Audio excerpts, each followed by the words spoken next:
Hello, ye from Ikwejo. Me free be quiet. Na sumi ejuma e Flatbush, New York. Na debia me ejuma nye sika. Na me pese me poni kakra kuma me busuafo e Ghana. Na sumi hu kwan ya me mfa so. Oh, Kwejo, I'm already ho cry. I day want to Jupe in Kana. Jupe? Aye, Jupe. Jupe ye kwan fofra abaye de fa so mani sika. Every America e de kwa Ghana. Na aniji sema e wo mu ne say Jupe bema best rate on the market. $5 discount on your first transfer. 0 transfer charges. And afi simple and instant value to bank account and mobile wallet. Not just say, go straight to your Momo account. After you know, so refer or Biba Jupe. None or shut us here as in this car. 1% a year dear. Jupe! Yay! What is the HSMO? Kana from Wabrochire, Mufa Jupe Ness and Sika Busa for our Ghana. Oh, Ghana Swa, catch a Busa for say, Omofa Jupe and Senosika embryo. Jupe, number 1!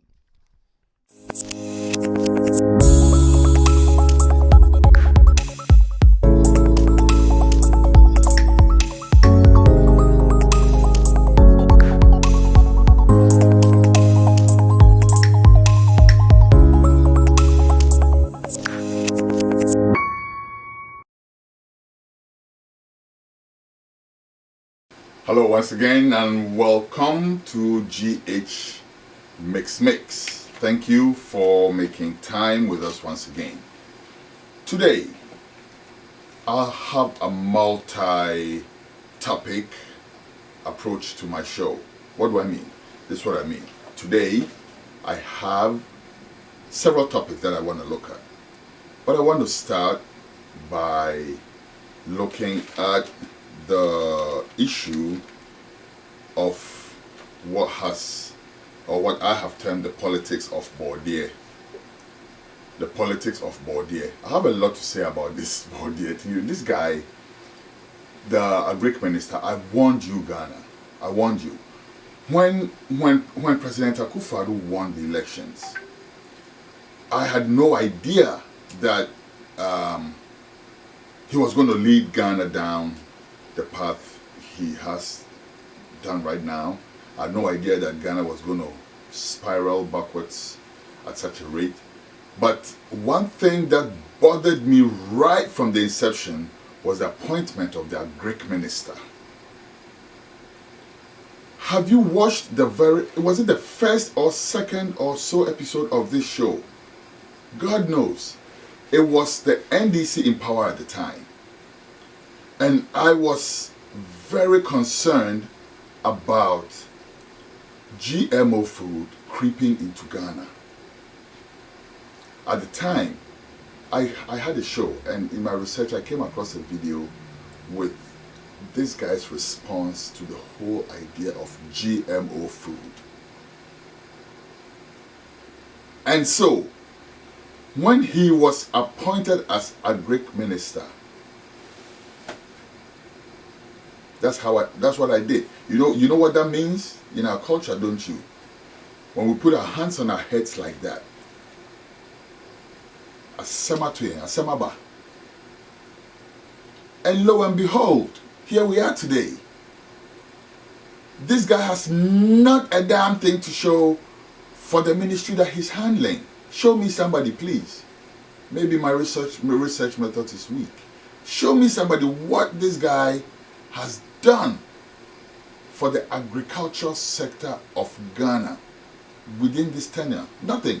And I saw it coming because this is what he said in response to GM food coming in Ghana. He was in opposition, remember? So we are eating genetically modified food already. Of course, already. So has anybody died, or you know whether there is any intensity of these cancers and all these weird diseases that they are talking about in Ghana and other West Africa, other places, or even in America itself, because they eat the same poultry. Sure. You see?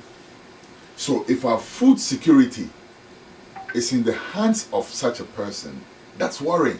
But it looks like we didn't catch it. It looks like we didn't know where his head was at when it comes to food security for Ghana. So is it any wonder that now his response is to go sell Bordier at the ministry? And before I go any further, I've heard, different angles of that subject. My good Black Rasta actually thinks it's a good thing. It's a once Black, please. You are trying to tell this Agric Minister, or you're trying to tell us that the farmers concept is a great idea. Of course it's a great idea. I'm a #1 advocate of that. And in fact, you know what? We should really speak, because I have a model that maybe we can compare notes on and really maybe, present to people to adopt, because farmers markets are very, very, very, very, very important. Very important. And I think I've done an episode on this, not on it particularly, but I've mentioned it in one of my episodes. Because what happens is that people go, farmers sweat, make the investments, and then whether the harvest is good or bad, let's check this out. If the harvest is good, there's a glut, right? So middlemen, market queens, all these people come to them, take their food for next to nothing, and then they make their profit off of it. When there's not enough, right? There's not a bounty harvest. They still have, investments that they have to pay back. So farmers are really having it. So we need farmers markets so that the farmers themselves can sell their own produce. That's what I understand by farmers markets, Black. Is that what happened at the ministry? I don't think so. This was some idiot minister completely bereft of ideas, who thinks GMO is good for Ghana. All those people, have they even died? What the heck? This is his response to that. And I think you're being very charitable to this man, Black. Because I don't think he had farmers markets on his mind when he was carrying Bordier to that place to go sell. I think what he was thinking about was making a political statement to say, hey, listen, here is the food. Stupid. That Bordier, no, okay, for second batch brand. And really and truly, Black, if it was farmers markets, it shouldn't have been sold at the ministry. If it was farmers markets, then we should have maybe found where's that place where the train stops and discharges foodstuffs. I forget what that's called. When we're in Legon, we used to go there to go buy foodstuffs. Some place like that where everybody knows food is sold. And then you big market and everybody comes there. But because you want to make a political statement, you carry truckloads of Bordier to the ministry. Bro, listen. I love Bordier. Bordier is great, but even the optics of that is wrong, bro. Like, even the optics of that, if somebody had advised you, okay, I don't know if the president knew about this before you pulled that stunt, and he was in agreement of it, but it's such bad optics, because it paints the picture of a country that is in dire need for food, or that's on the verge of going into starvation or something like that. People queuing up at the Ministry of Agriculture of all places to buy what? Plantain. Bro, listen, nah. Nah. So, Black, nah, that was no farmers market. That was no farmers market. If it was a farmers market, like I said, it should have been held in a more accessible place. It should have been, the farmers themselves selling the food and making the money of it. I wonder how the ministry paid the people who grew these plantains, versus the political capital they intend to gain from it. So no, I don't think that, Black. I'm sorry, But yeah, me and you were on the same page with the farmers marketing, and I think it's something we all need to push really hard, very hard. And by the way, let me just give you a tip of my model. Maybe it's the same thing with yours as well. But have centers in, how they used to have the food distribution centers and things like that? This time it's not a food distribution center. It's just like a big open marketplace with stalls where farmers can rent space, so that when they bring their thing, government is actually assisting them with things like carting food and things like that. So when they bring the food from the hinterland now, and then they go to these farmers markets, they have their own stall where they put it. And my wife, that while he is out there doing the thing, what I say. So that maybe the wife, all that they are doing is manning the stall. Every time the food comes, they put it there, a member of the family is there. Maybe the daughter is a family business, isn't it? So, what I say. But yeah, you know, and then it's a business going, and then the money goes directly to the farmers. And then for people like us who value good organic food, we know where to get our fresh food. We go to the farmers markets and we buy straight from them, rather than going through market queens. Excuse me, I mean, they are not saying that's their hustle. You understand? But what I'm saying is this: the money will go to the market queens, who will just sit on their, you know, wozzos all day. And then when the trucks come to the market, they send some people to, hey, Masom, what some say saying? Obiya dena wa train in who fit straight with no. Only 2 seconds akosom, and then they will give them any price they want. That model is not good. Let's encourage the farmers market. I'm with you on that, Black. One love. All right. So we give thanks for our sponsors. Yes. Let me mention at this point that we are kindly supported by GhPay. GhPay is the fastest way to send money from the United States to Ghana. And if you have money, enough cedis, like I said, to send from Ghana to the US, you could also use GhPay. No question about that. All right. But yes, GhPay is a new kid on the block, and they are, like I said, the fastest way to send money from the US to Ghana. They offer you the best rates. They offer you a $5 discount. I'm sorry. They offer you a $5 bonus on your first transaction, right? And then if you refer somebody to GhPay and they use your promo code, you also get 1% of their transaction. How fantastic is that? So here it is. Next time, and no, first of all, go to the App Store, download the app. It's called GhPay, GhUAPY, right? And then after you get that, what you're gonna do next? Use my promo code GhNews now, because I want that 1%, please. It's going to help this program, you understand? Yes, it will be answered. I mean, yes, use that promo code GhNews now. We're also supported by Royal Omnical Properties. If you're looking for property to buy, houses, I hear they even have a gas station for sale, right? They have warehouses. They have a whole range of real estate options for your convenience. Their numbers are rolling on the screen. Get in touch with them and do business with them, because they're supporting us. Thank you very much.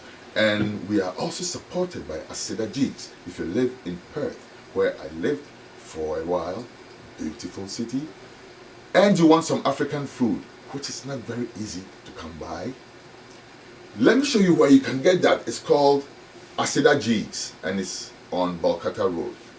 Numbers rolling on the screen as well. Go there, get the best food. When you go there, mention that you heard about them from GhNews now. Okay, that's important to me as well, because they're supporting us and they need to know that their work is going out there. Thank you very much. Let us go on. Oh, by the way, we're also supported by Odum Tree. I'll tell you about Odum Tree in another episode. So let's go on. The next thing I want to look at is police brutality in Ghana. People, now wow. Phew, where do I start? So I'm sure you may have seen this video. It's gone viral on social media, of some traffic cops beating somebody.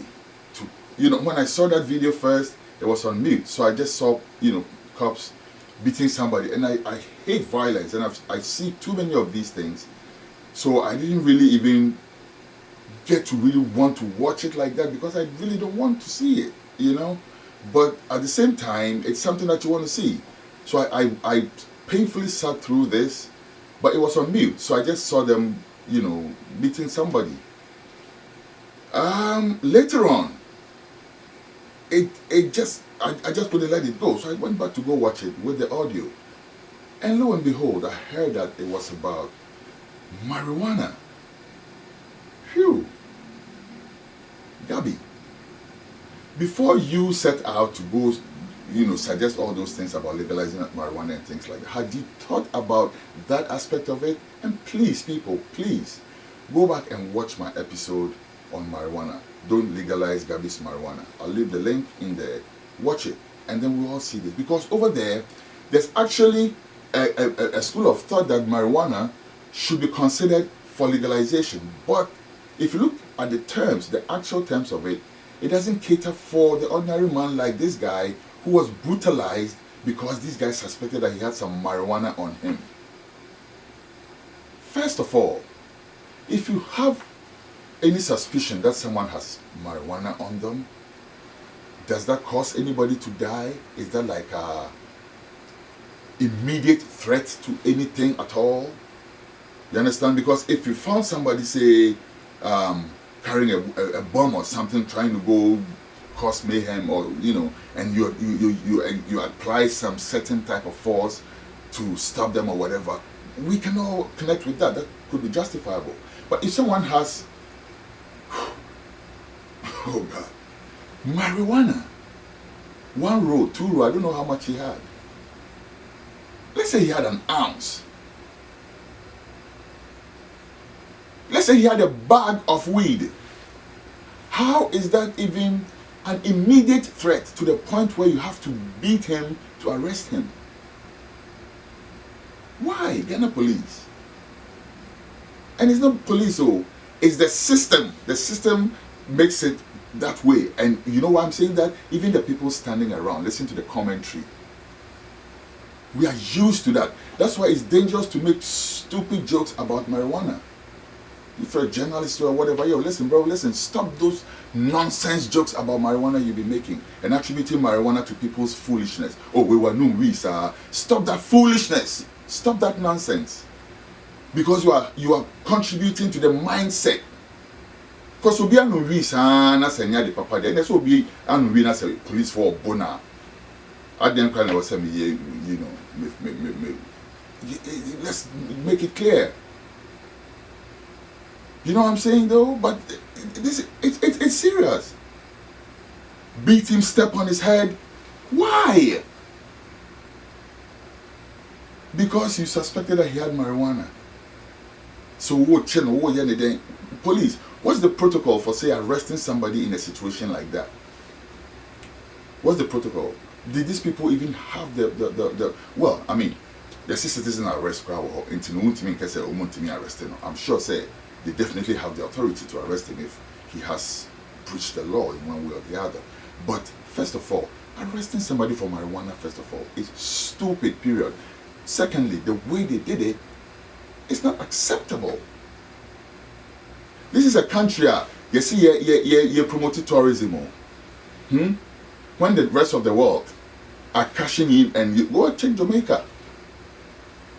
Go check Jamaica. Go look at other countries who have smart leaders, who are ahead of the game. No one says it's a revolution that's coming. You remove fast before it becomes too common and not profitable anymore, or whatever. Or at least let's be the one of the first to cash in. Rather, no. We have, like last week, remember my episode? People like Omahine Dubuache and idiots like that, giving marijuana a bad name. Why won't things like this happen?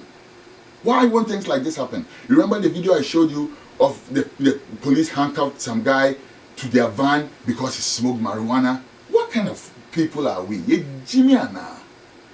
Why?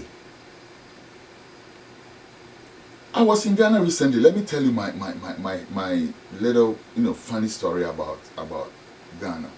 And this officer, I don't know if I should blur his face or what, but yeah, let me just tell the story. Listen, I'm in Ghana, landed in Ghana less than 48 hours, right? I was still in Accra, So I was with my brother and my producer, and we went out to go eat in a restaurant. We went to go eat in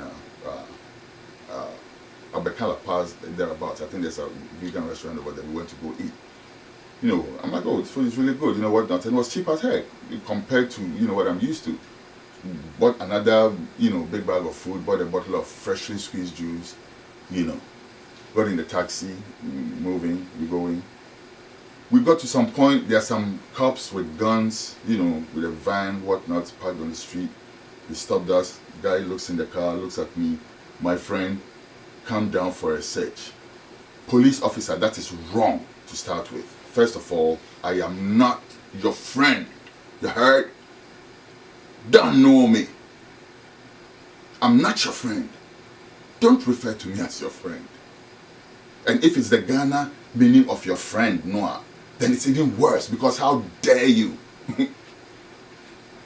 What did I say? If it's the Ghana meaning of my friend, then how dare you even refer to me like that? And then he pulls me out of the taxi, right? I'm trying to calm my nerves because I'm trying not to overact. I know, okay, all right, let me just be cool. Ghana me ban, you know the shit stem already. It's not today where I come, but let me just be calm. At the same time, even though I know say Ghana me ban, I'm not ready for anybody to just bounce me around, you know. So anyhow, I get out of the taxi, politely approach the guy. And when I was getting out, I tried to give my food to my brother, who was in the taxi with me, who was closer to him, by the way, but because he's not dread, he didn't even see him. He saw me. Hey, Charlie, potential, He said, no, don't give it to him, bring it outside, exhibit. I said, exhibit of what? Till language, no. Okay, all right, so I came out, brought the thing. Now my brother came out, my producer came out. He takes the food, starts going through it. I said, sir, are you looking for something? He says, yes, we are looking for marijuana. Sometimes the boys have marijuana. I said, Lord God Almighty. So you have mounted a roadblock here because of marijuana? When I've been seeing videos of people snatching people's phones off their ears, live in traffic and stuff like that, you mount a roadblock in a residential area, no achimota, to look for marijuana? Are you serious? He's like, oh, no, sometimes the people also have sidearms. I say sidearms? So you suspect, basically you say that you suspect me for having sidearms. I have on, beach shorts. Where would I even hide that? Anyway, I mean, I don't know what kind of training you get. So if you have a suspicion that I fit a certain demographic of people walking around carrying guns, do your job. And my brother was livid. But I was like, no. Let him do his job. Let him do his job. This policeman takes my juice, right? Opens the juice. Pours, I swear to God, I wish I had caught this on camera. Pours some of the juice on his hands and smells it. I'm like,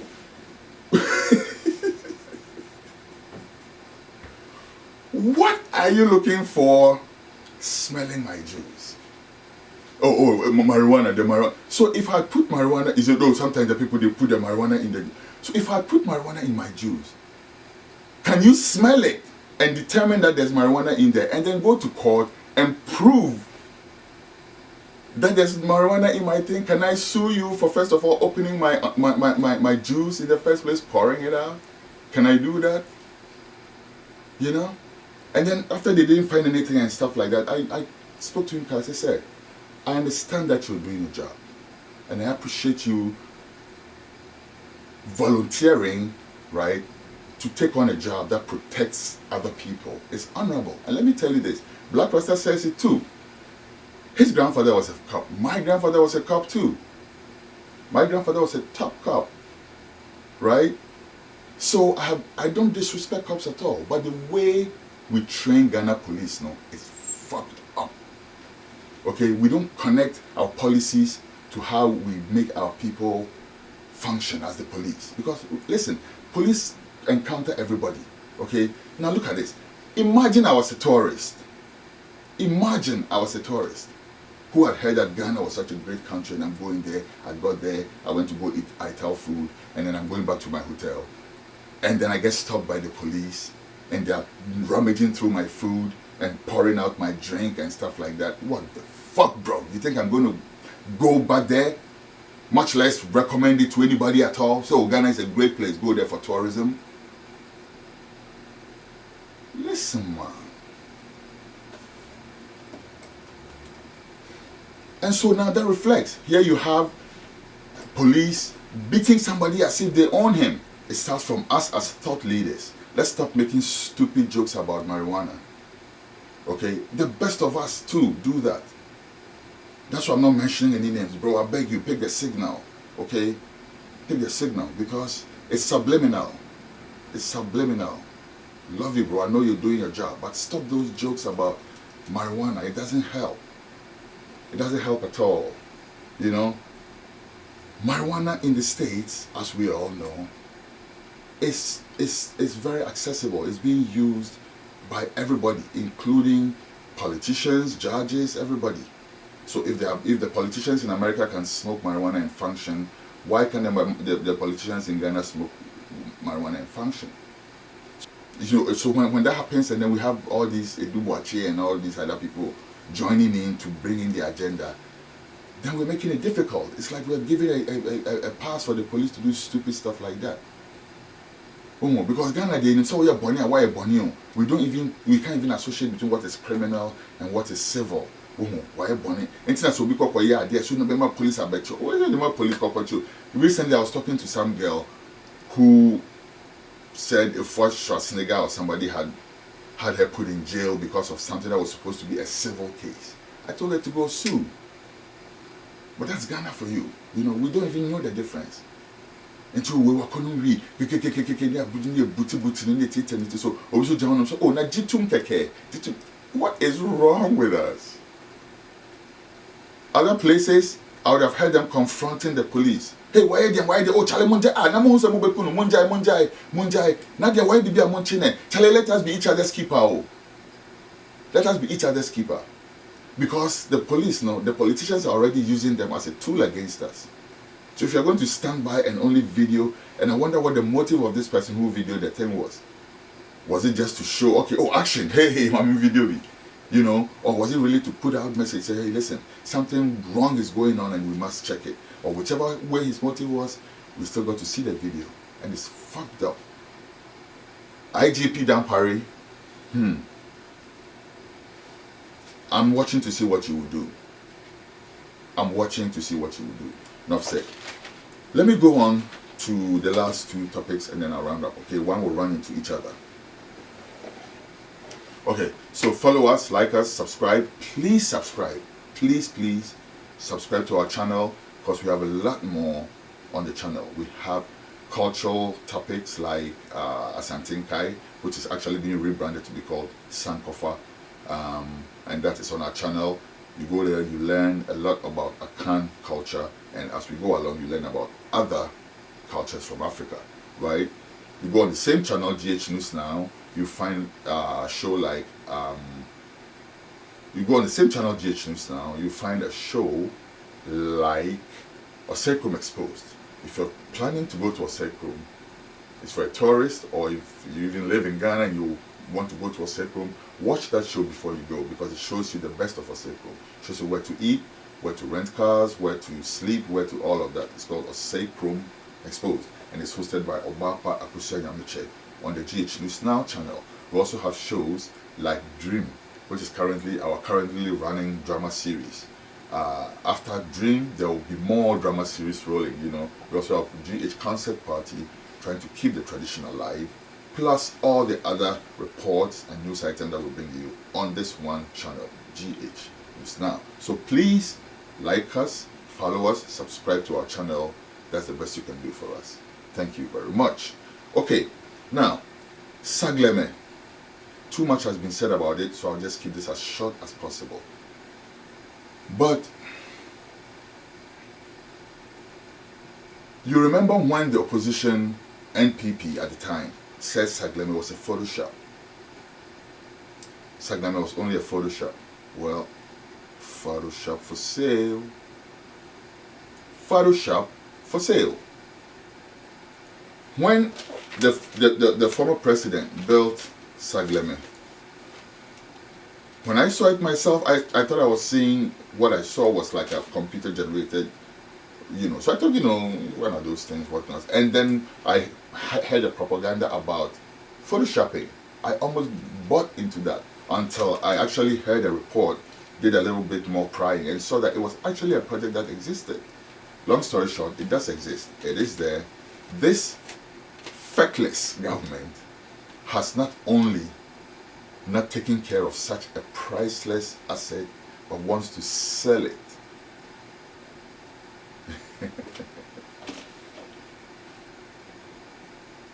Few things I will say about that. Saglemi was supposed to house workers who ordinarily cannot have money to buy a house money down. If it is sold to whoever private investor, and I know that's another subject, but I'm not even looking at that right now, whoever buys Saglemi is not going to give it to workers on a mortgage basis, and that is why Saglemi must not be sold. Can I start a campaign right here on this platform against selling Saglemi? Are you with me? Do you want to spread this around? Let us raise our voices. This is bullshit. This is bullshit. Because a government builds houses, accommodation for people to go live in. Another comes and wants to sell it off. It makes no sense. Let's make the hashtag, don't sell Saglemi. Please pass it around. Organa for the yeni, say be abe,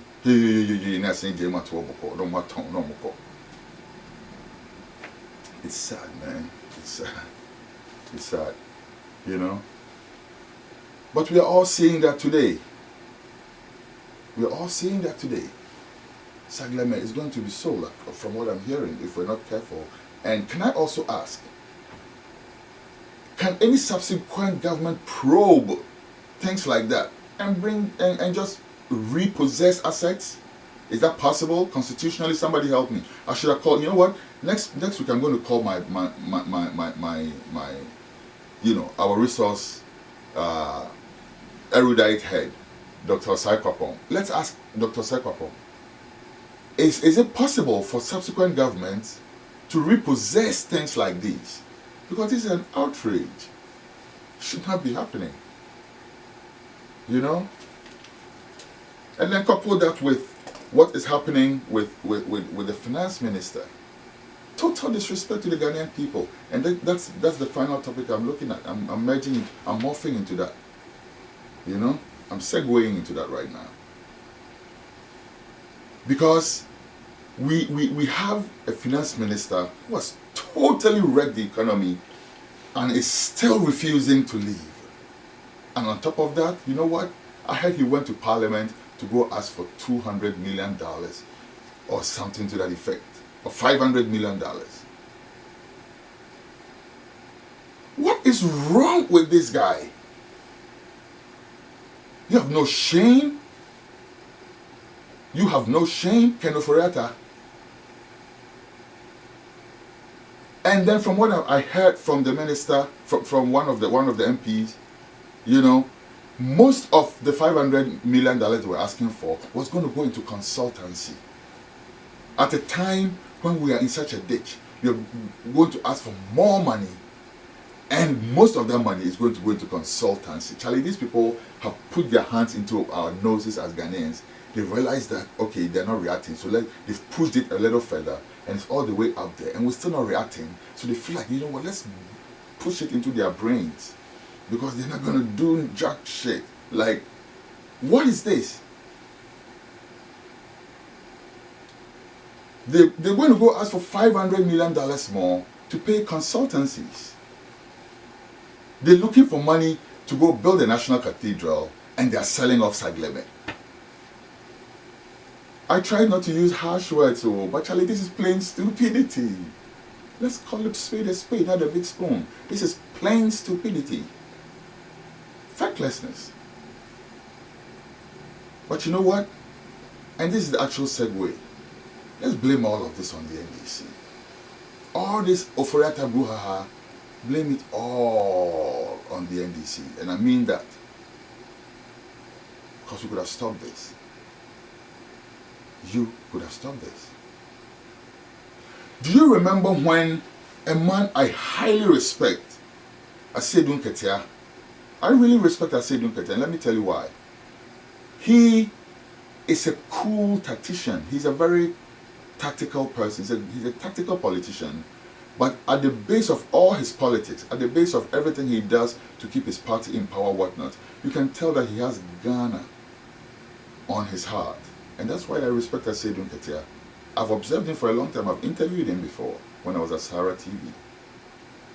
In every situation, I come out of it thinking that he puts Ghana first.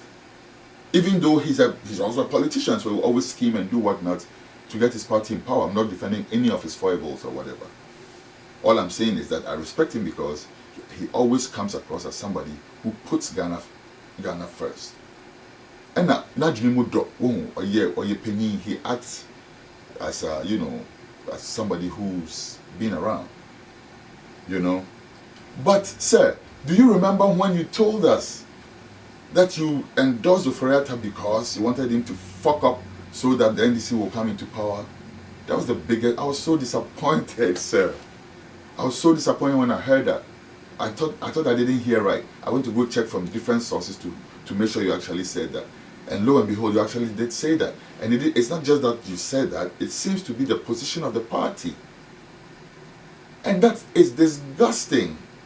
Because that means you're using Ghanaians as pawns for a game. Wait, listen, Ghanaians don't need this guy to mess up to realize that the whole government has messed up.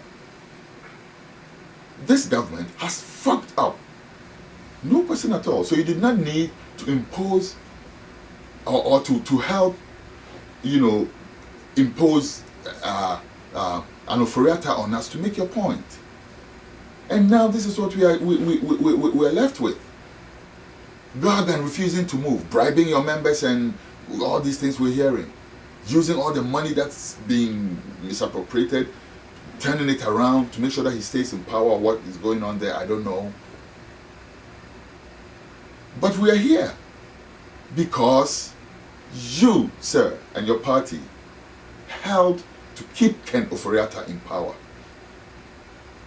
At that vetting, you could have whipped your people in place. You are not the whip, but I'm saying the party could have directed the whip or whoever is responsible for, putting the party, the committee members on their toes, to do their job so that people like Ofori Atta do not come back to haunt Ghanaians. But in addition to, I don't want to mention the other ministers. They are not the subject here. Ofori Atta is. Right? So I blamed what is going on squarely on the NDC. You are complicit in what's going on. You should have spared us Ofori Atta, at least in the second term. And with that, I'm going to bow out. I say it as it is. No qualms, no fears, no favors. Remember, my name is Kwesi E, Baako. I come in peace. I come not to please. I'll see you next week with another topic. Have a great time. Goodbye. Hello, you're from Yajua. Me free Ghana. Are you looking to invest in real estate in Ghana? Or simply looking to buy your dream home in the motherland? Do you want hassle-free, no litigation property buying on prime real estate? Follow me. I present to you Royal Omnical Properties. At Royal Omnical, we sell houses and other real estate. This is what we do. Our rooms are built with you in mind and fitted with the state-of-the-art amenities.